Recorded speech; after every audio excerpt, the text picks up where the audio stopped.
and a 1. It's Lima time? It's Episode me. 1. Sorry. Go ahead. I'm sorry. Okay, my bad. I'm drinking my Chardonnay. Sorry. It's episode 139. He is Patrick. I am James. It's been we haven't. So it's Thursday night. Thursday night. Yes, it's Thursday night. The Astros are currently leading the Rangers. Oh no, you froze. Oh yeah, I got an idea. Here you go. My back haunting. My back. Sorta, yeah. I love it. Okay, I was doing that for a long time. Did they get you? Yeah, they did. I was like, man, we're screwed. I'm not, but I always get frozen like the coolest poses, like. So it's been about a week and a half since we last recorded. We had Jeff Passan on, which I for the first time in a while, I saw zero negative feedback about that show. So shout out to Jeff Passan. Did Craig ever end up listening to it? Because he was having a really tough time trying to get himself worked up to listen. He did. No one hates Jeff Passan more than Craig, and he listened to it and he's like, it was a good interview. I appreciated it. Still don't like him. Yeah, fair. Yeah, and I think and Jeff would say the same thing. Yeah, it was a good. It really was a good episode. Yeah, he was great, but I mean, he is. Yeah, it's all about the slant of your view. In hindsight, I do wish that we/I had pressed him when he was like, what everyone else was doing was a misdemeanor. What the Astros were doing was a felony. I wish I would have kind of gone a little bit deeper and be like, but how? Like the Red Sox had Apple Watches. Like, how is that not a buzzer type? Yeah, no, 100%. I thought the same thing. I was just like, and I had planned on doing that. I guess I'm not I'm not a serious journalist. So when it came to stuff, I'm not doing great. So I'm also in a very terrible state of mind. So like that didn't help. The couple of questions I tried to ask him, I talked for about 10 minutes, and then he just owned me and negated everything I said. I was like, well, fuck you, Passan. The funny thing is that when you freeze up, like you keep talking. My bonus episode interview with Rachel Daly lasted like 5.5 minutes. Like I locked up, but I was like, just get me out of here. Like I don't want to do this. I still haven't listened to it just because I don't want to lose respect for you. There's no point in listening to that. But shout out to Rachel Daly. Yeah, absolutely. I mean, but you steer this ship and you do a very good job. And sometimes I'll listen back and I'll be like, he really is a good host. If I could not do it, if I was put on the spot, I'd be like, I just immediately up and I'd be like, back to the Super Devil. Yeah, I wouldn't be able to ask you questions. It'd be awful. But yeah. So yeah, I felt the same way because I mean, yeah. We have so much information and stuff that on our side that it's negligent. But I mean, again, we aren't journalists, so I mean, we also get pressed by anybody. But yeah, I'd planned on not blitzkrieging them or anything, but just being like, okay, I mean, what's the deal? Like I know everybody does it, and I'm not a fucking ESPN national baseball writer with ends. Like, and I know everybody does it. Mm-hmm. So. And you know that whole Manfred cover up. I know he wouldn't be able to. He wouldn't say anything anyway. But no, it's kind of like one of the things that stood out to me. Let's get him back on. When we should. When it was right. Like, and maybe our special guest on Sunday can add to it a little bit because he's going to be more of a homer than Passan was. At home cooking, but we're going to overcorrect and just overcompensate and be like, fuck you. Are we allowed to announce it or no? No. Okay, cool. I don't know. Maybe. It doesn't. Nobody cares. I don't care. Yeah, it doesn't care if you're, I do care, but never mind. Go ahead. But now I've totally lost what I was about to say. Guest, just the pressing questions, being bad at what we do. And what I'm doing right now is a prime example. Have a perfect guest on the show for the perfect thing, we just don't do what we're supposed to do. You know, what's interesting is that when we have guests on, like it means it like it's legit.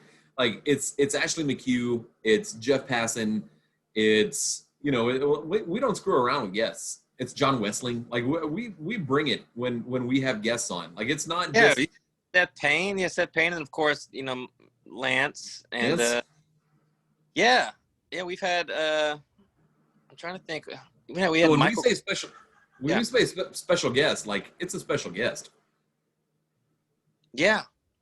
Well, who was the guy? Who was the reporter that we couldn't understand, and he just talked for like half an hour, and I had no idea what he was saying. That was Jose de Jesus Ortiz. I love that guy. He's so good, but that was unlistenable. Oh man. Yeah, that was just that's back in the day, and not because of him, because of like internet connection. And I guarantee, the whole thing.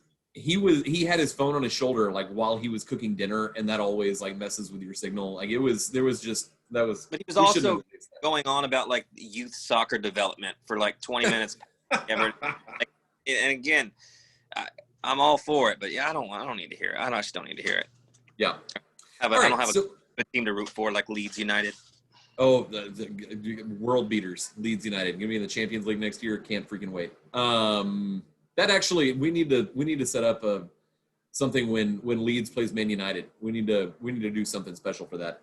Yeah, I'll probably will sleep right through it. Since we last did this, we found out that Justin Verlander proved Chandler Rome correct, and he does need Tommy John surgery. How do you feel? How do you feel about that? I knew it all along. Mm-hmm. Exactly what I said. No, we were very clear that. Yeah, I said Chandler correct. It is what it was. Now, and I have some thoughts on the fact that he just kind of hung out, and then he all of a sudden he's getting surgery. So now he's punishing himself, but now he's I don't know. I don't understand that whole like the clandestine aspect of it, but like we knew it right when it happened. We're like, yeah, he's done. I mean, if Chandler heard that from two sources and reported it and felt confident enough to do what he did, it was what it was. Like it was a wrap right then. It just was. No. I knew it was 2 days after Verlander's start. It was like July 27. Because I linked to it on some Hot Links post recently. That's the only reason I know that. But I sort of understand, because if Justin Verlander gets Tommy John surgery at the beginning of August of 2020, he's already out for 2021. So if Justin Verlander says maybe I can rest and treatment and a slow buildup will make it better and I can pitch this season and not the Astros are going to pay him $33 million next year no matter what. So I understand why the Astros and Verlander were willing to like give it a ride and just see if it responded, because regardless if he gets it in early August or September, he's already done. That's his point of return is past his contract with the Astros. So I totally understand like just seeing and hoping and praying that it works out for the best. Of course it didn't, because it's the Astros. But he's still going to miss 2021. So I understand why they slow played it. I guess. I mean, if I'm Justin Verlander, I'm just under the knife, and I'm already starting to rehab. When I'm throwing off the mound, I'm already just. It's my last couple of years of my career. Maybe he just didn't. I don't know. It didn't make any sense to me. Well, I mean, if you're looking at 18 months of a recovery, I don't believe he was really holding out. I don't believe what they said. How so? I just don't. I think it was all smoke and mirrors. I don't think he was ever. There was ever a realistic chance of him pitching. It all started the second he jumped in and on Twitter and started denouncing stuff, and just tweeting lies from the jump street, fake news from the get-go. Make no mistake about it. There is nothing wrong with my elbow, my bicep. anything here? The UCL here? There's nothing wrong here. My rotator cuff, anything connected down here? Elbows, all good. Everything's fine. Throwing great. Gonna 100%. I'll be there all season long. So Chandler Rome, go fuck yourself. JV out. He points to Kate. He would have like a Seacrest sign off. And he just does that, and then they hop in his he drives a Plymouth Prowler for some reason. So he does have some flashy cars. He may be in Brooks Brothers khakis and a nice Chadwick plaid button down, but he's driving like a neon green Lamborghini.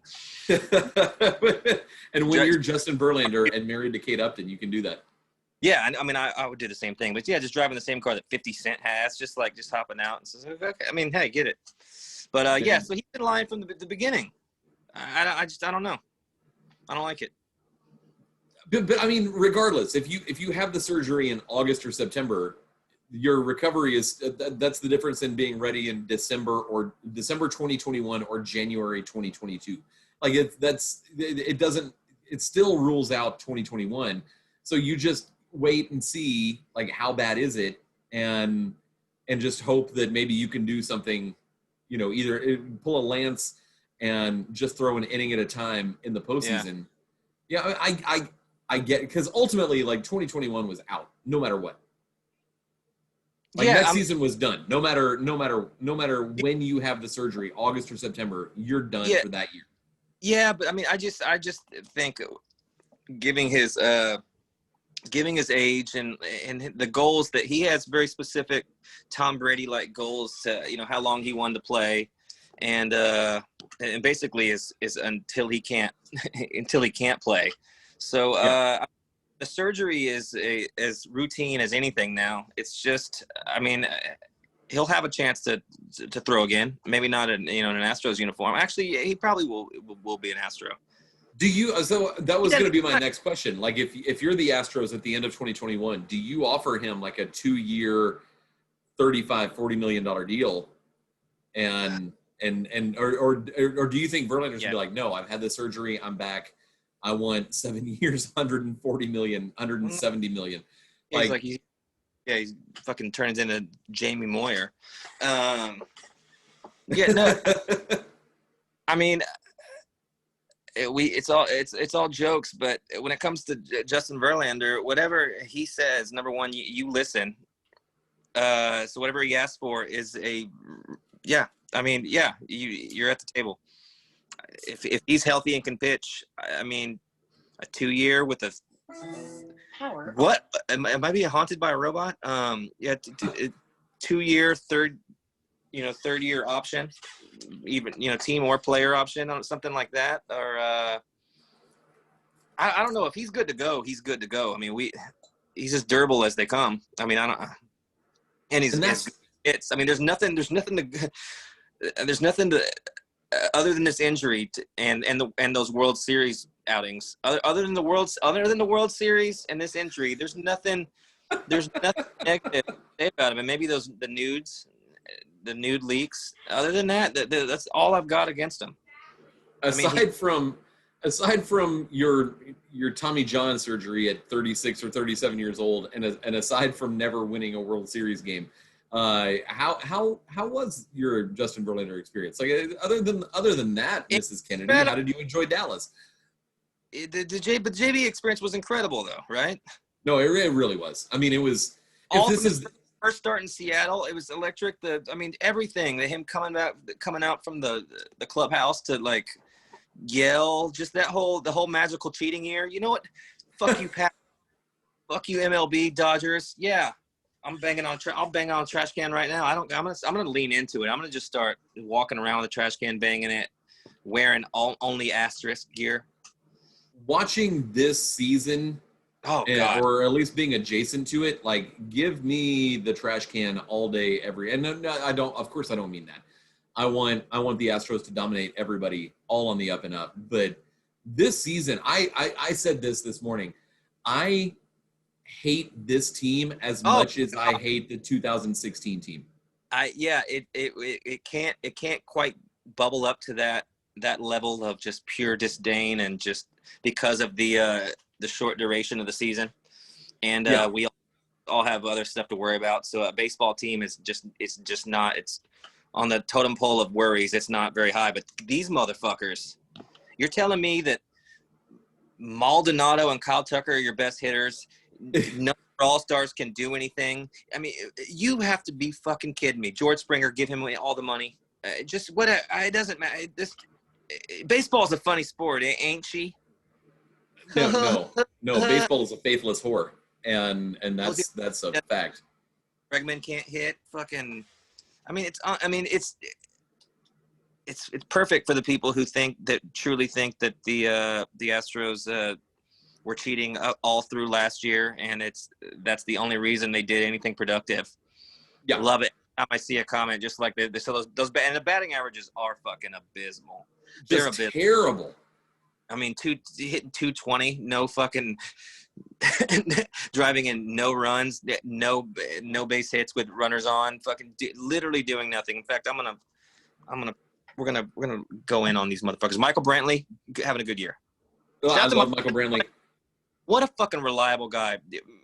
Michael Brantley and Yuli Gurriel, two people you can and George Springer you can trust. Okay, so let's say Springer says no, I'm going to free agency. Do you give Brantley 3 years, $50 million? Well, first of all, yes to that. Yeah, Brantley's worth whatever. Yeah, whatever. But I don't think. I think that the Astros are just as important to Springer as he is to the team. Like it's just like from comfortability and just I think that. I agree with that to an extent. I think AJ Hinch was comfortable, is as important as the city on the jersey. He might be coming back. He's going to go to the Tigers. Fucking Dusty Baker. Whoa. Yeah, there's another thing that I don't even want to just get caught up on him. He's so I don't even know what he's doing half the time. Like I can't as a baseball mind and people, if you're listening to this and not watching, I did air quotes when I said baseball mind. Don't smirk, don't fucking mumble something to yourself, you pieces of shit. So I'm self-aware. But yeah, he'll do something. I'm just like, what? What? No idea. Just like random bullpen guy, just out of nowhere. Like, oh, well, yeah, that's the one thing I did not see coming. With AJ, what I don't get is he was regimented, and you knew what you were getting. Like live or die by it, you know. But I think with the weird thing in defense of Dusty is that he still has Brent Strom. It's not like Strom has forgotten how to manage a pitching staff and a bullpen. And so how do you, I mean, if Brent Strom's like, no, we're not going with Blake Taylor tonight, or we're not going with Enoli Paredes, like, I mean, ultimately at this point, and maybe things are different next year, maybe not, I don't know, but Dusty is relying on the staff that he inherited to be like, help me get through this. Is that true? I know he says that in the game. Is he having that conversation with Strom? Or is he? Or it feels like he's just like rubbing his wristbands together and just like all right, let's just or just he has one of those Magic the Gathering dies that a million side thing and just pulls it. Fucking, who are we going with? All right, we'll see who it is. Who is it? One side's who gets hurt and the other's who gets to pitch. But I mean, you cannot. If you think you're coming to a team that went to the World Series last year, and that's so long ago.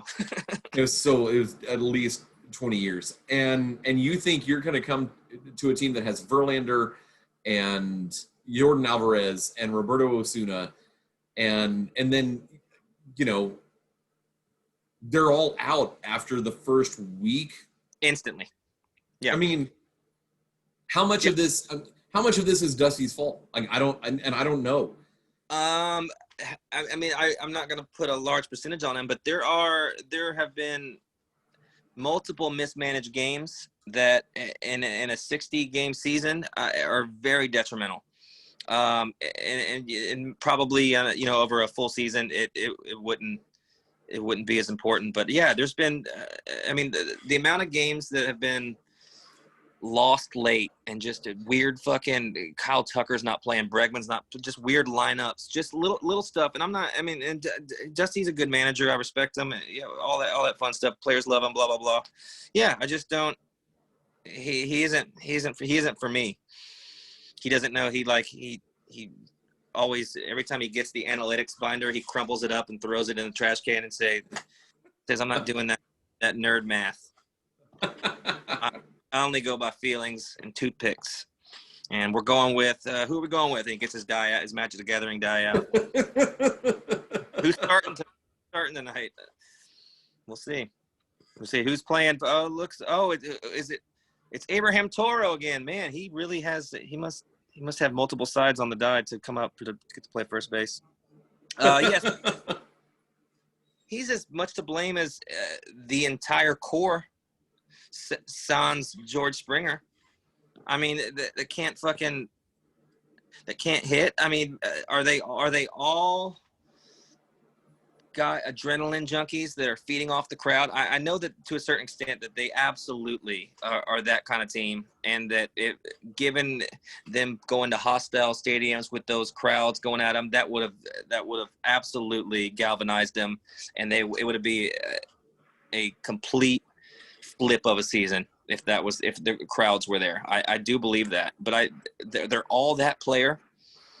There's either the player that is so comfy in an empty stadium that I can just breathe. I don't got to worry about people watching me. I got no anxiety. I can just swing the bat. And then there's people that they need that they need the chaos, that chaos or that thing or that energy, just that whole thing. It's off. And if one thing's off, it's all off. So I don't know. It's just for them all to struggle at the exact same time. I mean, there's something to be said for it. They're just not good, and they are a good baseball team. And the funny thing is that we're talking all this shit, and a switch can get flipped. They go in the playoffs, and they could just start fucking putting 10 runs on people, and absolutely can win a pennant in the World Series. Yeah, no, I mean that's what. It's still good enough. This team, with the pitchers out, with this lineup, this team can still can take anybody out at any given moment. And I guess that's part of the fun. And also the reason why we're so fucking upset at just how garbage they are. They're so bad. And 500, and think of where we've come since we started this podcast. The Astros are 500 and absolutely demolishing the Rangers right now.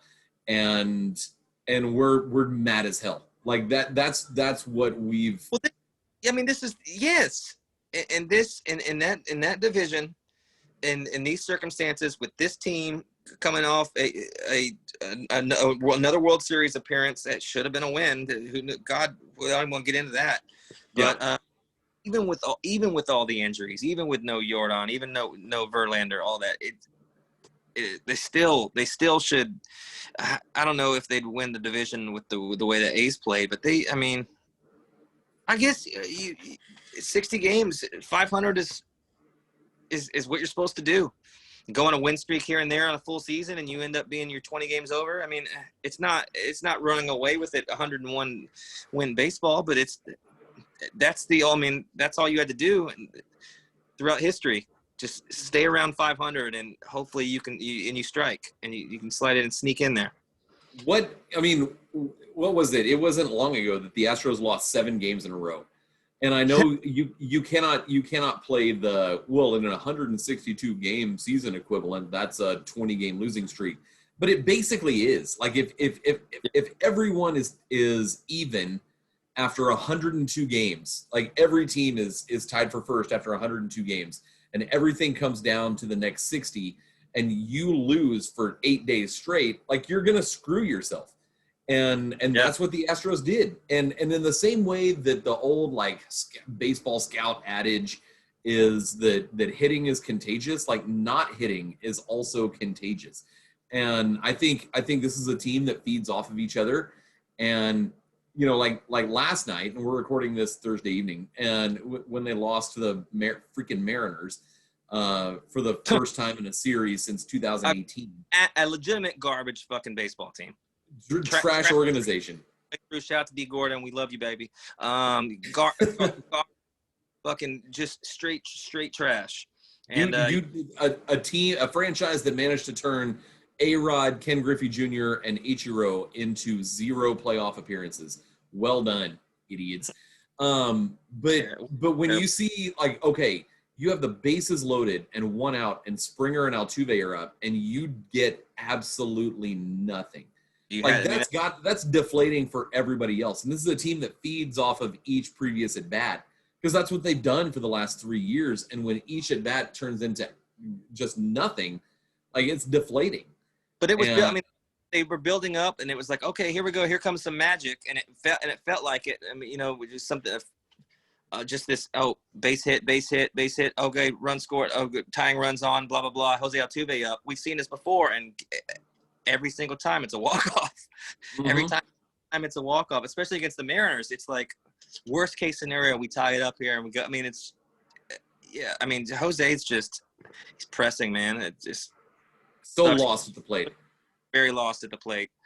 Yeah, more so than just about anybody. But Bregman too. Bregman's his eye is not there. He's taking a lot of pitches that are just should be teed up.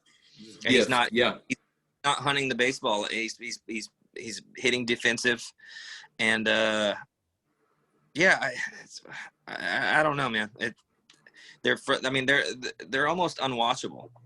So I coach. Watch this lineup put up 3 runs. No, thank you. I'll go watch Sons of Anarchy. Or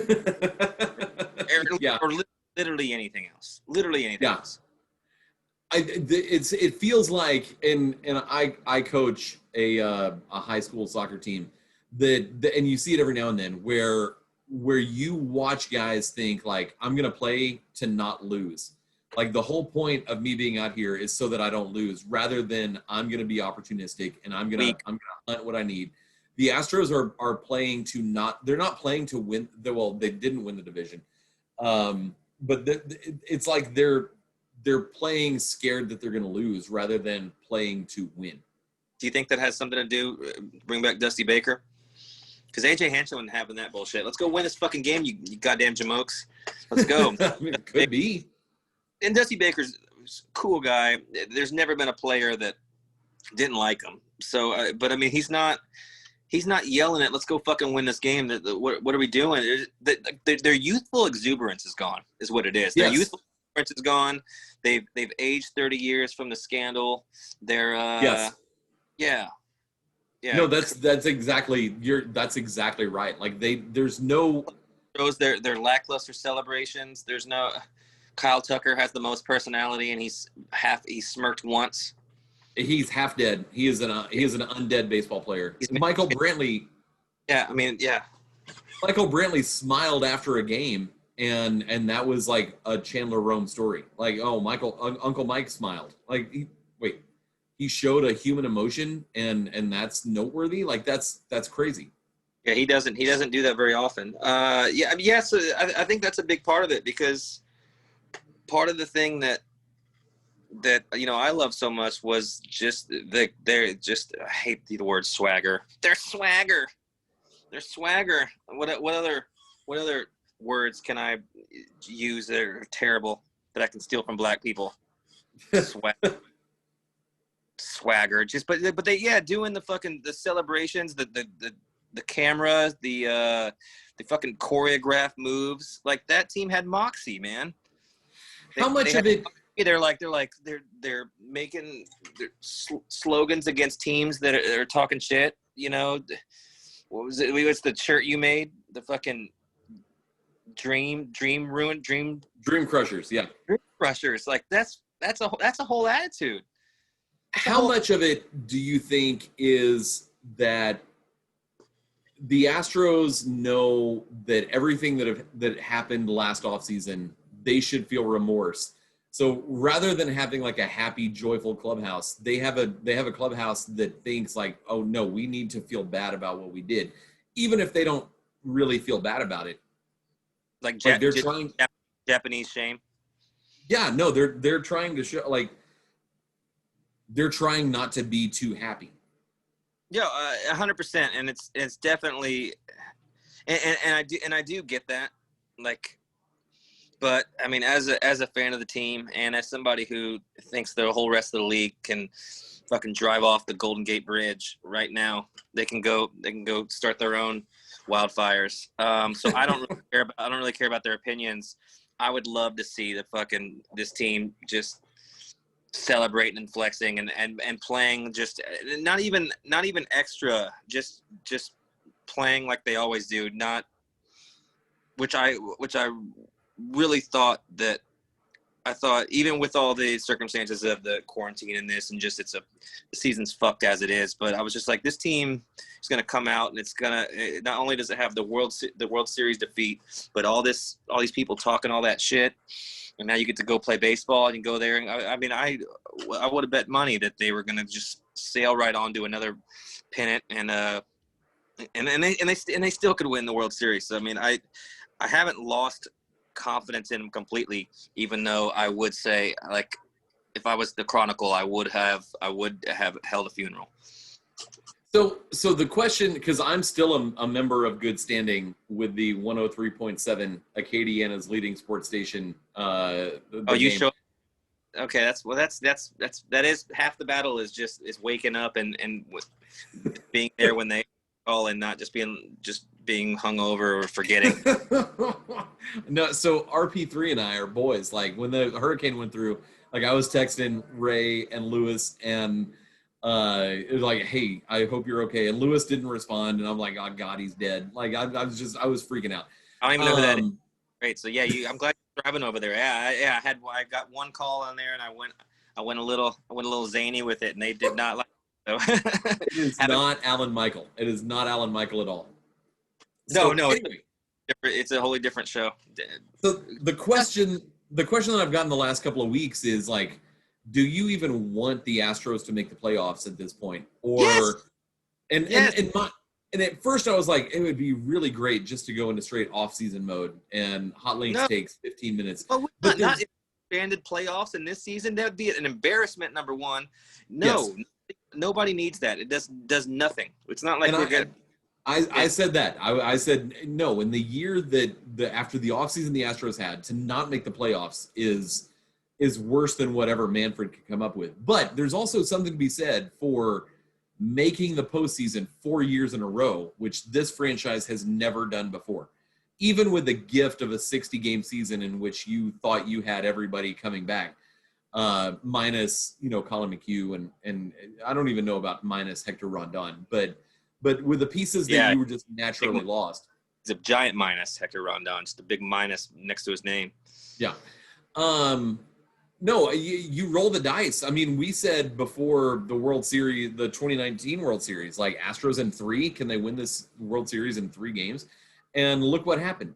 You just maybe actually like completely crapping the bed, like the Astros have done basically over the last 6 weeks. Maybe that's the spark that they're like, all right, well, we made it through this little sprint. Let's see what happens. And you never know with the playoffs. That little edge of it being playoffs might just be the little thing that just kind of, like, they might have been just in coast mode. They're in Greg Popovich, San Antonio Spurs, like, oh, y'all are tripping. I see that we're not playing great. I get it, but it's all good. We're just maintaining. We're waiting to get to the playoffs. Don't worry about it. Doesn't matter. Don't worry about our seed. Don't matter where we're coming in. Just, we're the Houston Astros. Like, y'all fucking just remember, we'll be back to business. Just, it could very well been a little along those lines. Not as concerted as that, but just like we're making the playoffs. Like, I mean, did it get a little dicier? Yeah, but they're like, okay, yeah, well, then we'll go and fucking win this tournament. It's what it is. It's March Madness, and you never know what's going to happen. And this team is way too talented. I mean, it's not March Madness. I mean, it's all pretty good baseball teams are getting in there.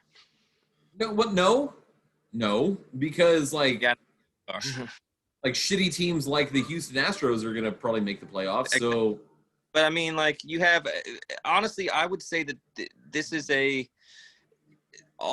every deserved team gets a chance to play for it, which is pretty cool. Because in the past, you used to see like there'd be a 95 win team in in a division. They were just screwed. And you're just like, they just screwed, not have a chance to go to the playoffs or something, you know? So now everybody gets a chance. Even those 500 teams, they get a chance to play for it.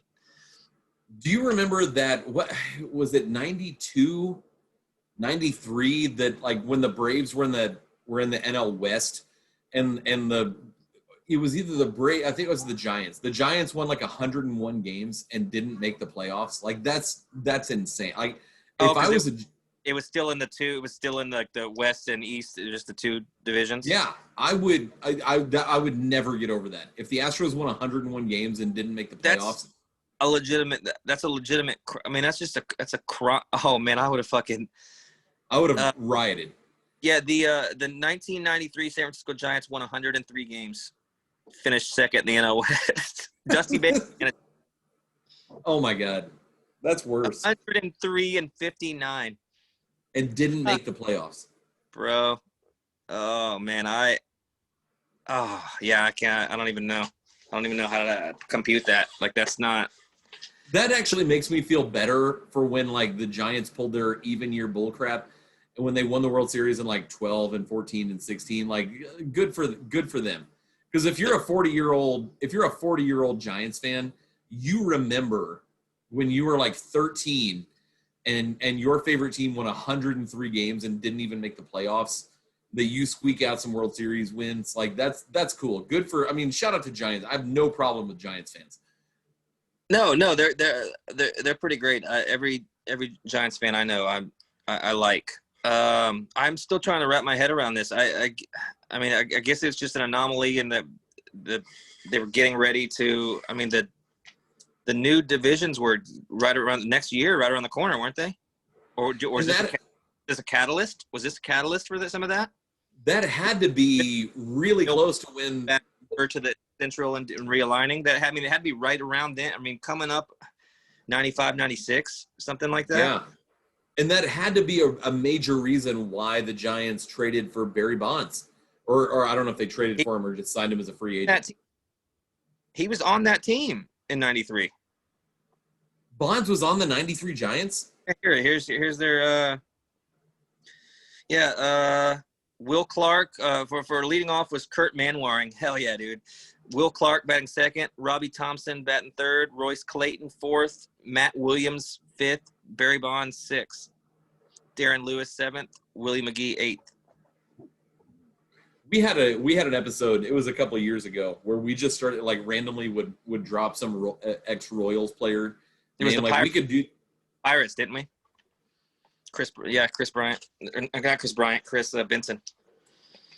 Yeah, we did the Pirates already. That's hilarious. It's so much fun. We need to do one of those episodes.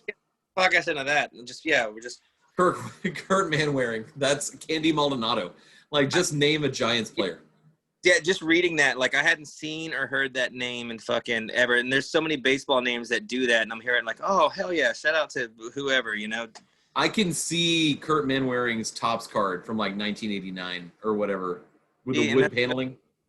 These fucking kids with their Twitch streams and their bisexuality. One thing they don't have is I mean, granted they have all the information of the internet, but there's something about having those cards. You remember where guys went to school, what their average was? Yeah. And not even trying to memorize it, just like having them. You get to trick your dumb neighbor. So much fun. Make up stories and stuff, just fleece them, which is really, really mean now that I think about it. But all right, what else? So yeah, we hate the Astros. Still think they have a chance. The A's? Is it A's right now? It's either the A's or the White Sox. I mean, I'm not scared of either of those fucking guys. Dallas Keuchel facing the Astros in the postseason. It'd be pretty fun. That White Sox team's fucking they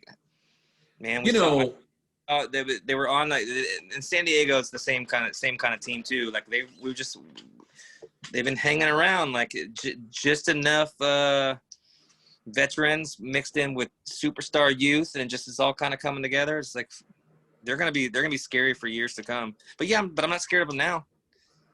Dallas Keuchel, is it Dallas Keuchel, Zach Greinke, or Dallas Keuchel, McCullers? Because McCullers has been absolutely fucking electric this year. That you want to talk about silver lining? Lance McCullers has looked as good as he's ever looked, in my opinion. Just outright dominant in some instances, unhittable. When he hits his marks, and he's feeling all of his pitches. I mean, he is unhittable. We've always said that, but like legitimately, like so, that's a bright spot. Kyle Tucker's a bright spot. Your the back end of your bullpen. It's going to end up bolstering. And it may be, next year and stuff, but this is going to could end up being positive. And this is just the optimist in me. And also I'm on a lot of drugs right now, so I'm trying to be in a good mood. No, I'm going to skip right past that. And just like, we would not have known, I mean, this time last year, I would have thought like, heck yeah, Christian Javier is going to really contribute to the 2024 team. And he's shown like he's ready. And Enoli Paredes, Framber Valdez, I had spent 0 minutes of my leisure time thinking about Framber Valdez, and he went out this offseason. He's great, and it's accelerated the timeline. I'm not so worried about the Astros farm ranking, given the trades to get Verlander, Cole, Greinke, their farm system ranking, and I am notably testing positive for prospect attachment syndrome. Do you still keep up with that, even though, or have you kind of? I've chilled out. I've chilled out on that. But you still wonder, like, hey, okay, how sustainable is this? But with all the young guys in the lineup, and yeah, there's some older guys, and Reddick's about to get jettisoned off to South Georgia, or he'll probably. I think Reddick will play for the Braves next year. I don't have any indication to think, but it's just a natural fit. I don't know. A little too good to be just handing out contracts. That's a good point. But it's just like so many young guys have like Blake Taylor. I mean, the Astros got Blake Taylor for Jake Marisnick, who played 16 games for the Mets and is now going to be a free agent. Like it's just one of those Luno's last departing moves, that sort of set this franchise up. And I'm not so worried about that because there's so many younger contributors to this team. I mean, it's just, the farm system was just absolute. You want to talk about loaded. Like, I mean, they were winning championships at every level. Yeah, the AAA team was a Major League Baseball roster at points. And then AA was all just future superstars, and then peppered in with guys from deals, and then also still homegrown talent. There's still a bunch of talent left over from the stockpiling. So I mean, they're good. The weird thing is, I came in and I said earlier, I mean, not 10 minutes ago, I said the shitty ass Houston Astros. Like that was a quote unquote. And I came in ready to be all doom and gloom, and now I'm like, let's freaking go. I'm more jazzed up now than I was an hour ago. Well, I mean, yeah, it is still a doom and gloom. They are, like, I was last night when I was just like, I'm gonna light these motherfuckers up. Like, I just can't. It's just, I don't know. I guess it's just the circumstance of the season where it's just like, I mean, if you're going to do it, might as well do it this year. Yep. I mean, they're 2 asterisks. I don't care. Playing how I feel. So, I mean, I really can't blame them. Actually, they're playing better than that. They're 500. I'm way below 500. being relegated if we're talking another sports. Okay. So I wanted to just pepper in those silver lining things. Yeah. Tucker's potential superstar, just like they always said he would be. He's legit for sure. But legit. And then you start thinking about, Jordan coming back, and then even just one or two of the guys maybe hitting sometimes, and they're if just one of those guys hits sometime, they're a formidable lineup. It's all right. Yeah. They've been so bad that and they're just and they're designed to pick each other up. If they're not, if people are slumping, another guy's hot, and they're set up to not do what they're doing right now because it's that much of an anomaly and impossibility to think that Alex Bregman, Jose Altuve, these guys just can't hit, can't do anything at the same time. Yeah. So I don't know. Right. Astros still win the pennant, and they beat the Dodgers in the World Series, and we still celebrate and riot. This weekend is the last weekend of the regular season. We have a special guest for a playoff preview on Sunday. We're not going to name him or her as of right now, but we've got content. We're creating content, so support the Patreon if you can. Oh yeah, well, I'll talk about this. Yeah. Give us money. We need it really badly. I've been watching. Rate us on iTunes if you can't. Go Astros. Yeah, Trump 2020. Oh damn. Yep, Trump 2020. That's how we do it, baby.